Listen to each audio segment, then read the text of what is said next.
Imagine lying in bed next to someone who loves you, while your mind and your heart keeps drifting to someone else. Not just an ex, but a ghost. That's the raw premise of Ariana Grande's Ghostin. Released in February 2019 as track 8 on Thank You, Next, this song stands apart from the album's bouncy self-empowerment anthems like Seven Rings or the title track. It's quiet, minimal, and unflinchingly vulnerable. Ariana herself described it as being about feeling badly for the person you're with because you love somebody else, feeling badly because he can tell he can't compare, and how I should be ghosting him. In a whirlwind year marked by public scrutiny, a broken engagement, and profound loss, Ghostin captures the moment when moving on feels impossible because the past won't let go. Today, we're taking a deep dive, not just analyzing the lyrics, but reflecting on what it reveals about love, grief, and the messy space in between. To understand Ghostin, we have to sit with Ariana's 2018. She had dated rapper Mac Miller on and off for about 2 years, a relationship that was deeply loving but complicated by his struggles with addiction. They broke up in May 2018. Just weeks later, she began a highly publicized romance with comedian Pete Davidson. It moved fast: cohabitation, tattoos, and an engagement by June. Then, in September 2018, Mac Miller died at 26 from an accidental overdose. The grief was public and all-consuming. Ariana and Pete called off their engagement about a month later. Ghostin was reportedly the first song written for the album, and the hardest. Co-writer Savan Kotecha noted the team witnessed Ariana processing these feelings in real time in New York. She even considered cutting it from the album because it felt too personal, but her then-manager Scooter Braun encouraged her to keep it.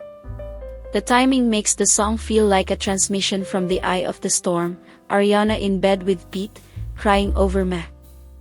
The title plays on ghosting, suddenly cutting off communication, but here it's inverted. It's about failing to ghost the memory of someone who's already gone, while the living partner absorbs the emotional fallout. Fans quickly connected the dots, and Ariana's own tweet confirmed the emotional truth without naming names. This isn't tabloid gossip, it's the universal ache of loving someone new while an old wound still bleeds. Have you ever been the one holding someone while they mourn someone else? Or been the one whose arms weren't quite enough? That guilt and helplessness is what makes this song sting. Let's walk through the lyrics slowly, as if reading a diary entry. I know you hear me when I cry, I try to hold it in at night, while you're sleeping next to me, but it's your arms that I need this time. She's not hiding the tears. The current partner is awake, listening to her sob.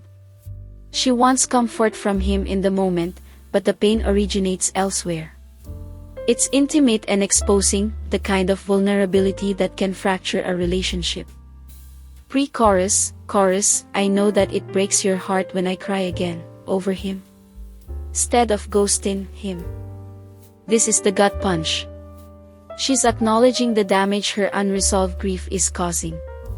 Instead of ghosting him, suggests she knows she should cut ties with the memory, but she can't. The repetition drives home the cycle: cry, apologize, repeat. It's self-aware guilt.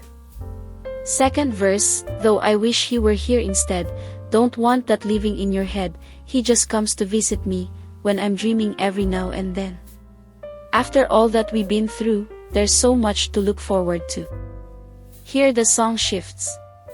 She admits the forbidden wish, that the deceased, Mac, was the one beside her, but immediately tries to shield her current partner from that thought. The dreams line echoes Mac's own lyrics in Cinderella, you in my dreams, that's why I sleep all the time, adding another layer of haunting intertextuality. Then comes tentative hope, we've survived a lot, the future is still possible. Some hear this as reassurance to Pete, others as Ariana speaking to herself. The production subtly nods to Mac too, ethereal strings that some listeners link to the orchestral elements in his track, 2009, From Swimming. This verse forces us to confront a hard truth: grief isn't linear, and love doesn't switch off cleanly. You can be grateful for the person in front of you while still yearning for the one who left too soon. Ariana doesn't resolve it neatly, and that's why it feels honest. Musically, Ghostin is restrained. No heavy beats or trap influences like much of the album. It opens with delicate, almost classical strings and a soft bass bed. Ariana's voice is foreground, intimate, breathy, and exposed, recorded close to the mic so every quiver and crack feels personal. Her signature whistle register stays mostly absent. Instead, we get rich mid-range tones and layered harmonies from collaborators like Victoria Monet and Taylor Parks in the background, almost like supportive friends whispering, "You're not alone."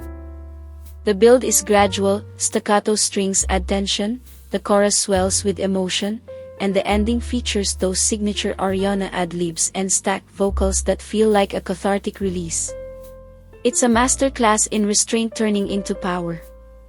Billboard called it the emotional peak of the album, a tear-stained diary entry that sounds like real-time processing rather than polished pop. Ghostin isn't just about Ariana, Mac, and Pete, it's about the universal experience of emotional infidelity through grief. How do you honor the dead without dishonoring the living? How do you forgive yourself for feelings you can't control? Ariana has spoken about her grief being all-consuming, and in interviews, she's described the relationship with Pete as a frivolous, amazing distraction that couldn't survive the weight of real loss. Pete later reflected that he understood and was willing to stay until "you don't want me to be here," but he knew it was ending. This song models radical honesty, naming the guilt, the comparison, the dreams, the hope. In an era of curated social media and quick moving-on narratives, Ghostin refuses to simplify. It says, sometimes the kindest thing isn't pretending you're fine, it's admitting you're haunted, and still choosing to try. Listening to this as an adult, it makes me think about my own unresolved chapters. The people we've loved who shaped us, even after they're gone or the relationship ended.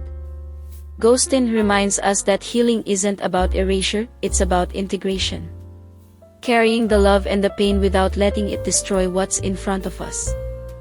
7 years later, Ghostin still feels like one of Ariana's bravest moments.